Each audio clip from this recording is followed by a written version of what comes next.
You mentioned pre-packaged content, which we haven't touched upon. I mean, we're talking about what news feeds, weather feeds. Yeah. That has a role to play. You use those in your Yeah, installations? I think so, yeah. I think it's a mixture of both. It's their own personal messages and the custom design, and then, you know, we do have companies that we work with who've got pre-created content, RSS feeds, fashion catwalk shows, you know, some of those that we can use to, but we wouldn't necessarily show minutes and minutes of this footage. It's used specifically but it as has a part role of to another play. campaign. Yeah, definitely, yeah. I think if there's something, rather than pushing an advert to you, if there's something of interest which draws your eyes to the screen, which may be the, you know, latest update on the English, you know, on the weather here, cricket or something, or a cricket story, whatever it may be, anything that draws you to the screen and allows you to dwell a little bit longer on it, it's got to be good from the point of view of What whoever's about advertising. user-generated content? And we touched upon it with some of the Facebook pushes and some of the Twitter though. But I mean, user-generated content always seemed to be a good idea. I mean, you have to patrol it or edit it, not patrol, edit it. Has a play? I mean, you used it in your photo booth with the fashion stuff, didn't you? That's very much user-generated content. Yeah, absolutely. And people like that typically, you think? Yeah, I think so. I think the challenge is to, you know, evolve it, because some people might perceive it as perhaps a gimmick initially, and you know, once you've done it a few times, you wouldn't necessarily want to do it again.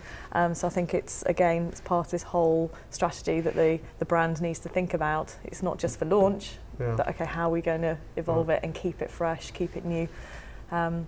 We're not seeing a huge amount of user-generated content projects at the moment. Again, there's a lot of chatter about it, certainly, but it's working out how they're going to. But there does seem to be a trend, isn't there, that people like to see themselves on screen? Yeah. There's a clear opportunity for it. There is, you know, we're. I mean, in our broadcast world, we talk about the citizen journalist. Right. Basically, you know, today, you know, the Skies and others of this world will get a lot of user-generated content for their news. So, you know, we've got applications that run on the iPhone, which allow anybody to capture content, upload it, and then it can be displayed, you know, pretty rapidly. So that kind of technology that's already gaining momentum within the news environment in particular, you know, can be translated into the digital out-of-home environment with the right kind of level of controls and admin. That's more of the issue, is how you manage.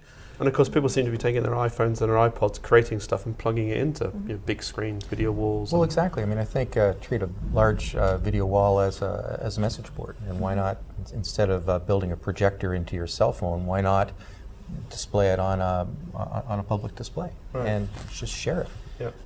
With gestures moving to somebody else's cell phone. I mean, there's a ton of interesting things, and you could interject a message around the background as well while the people are using the display. The tools are there. Yeah, we've seen a number of meeting points. I think if you go to Amsterdam Schiphol Airport, there's a meeting point which you can text and leave messages for people and put up on the giant screen. So it's obviously a trend. People like doing that sort of thing, I guess. Yeah.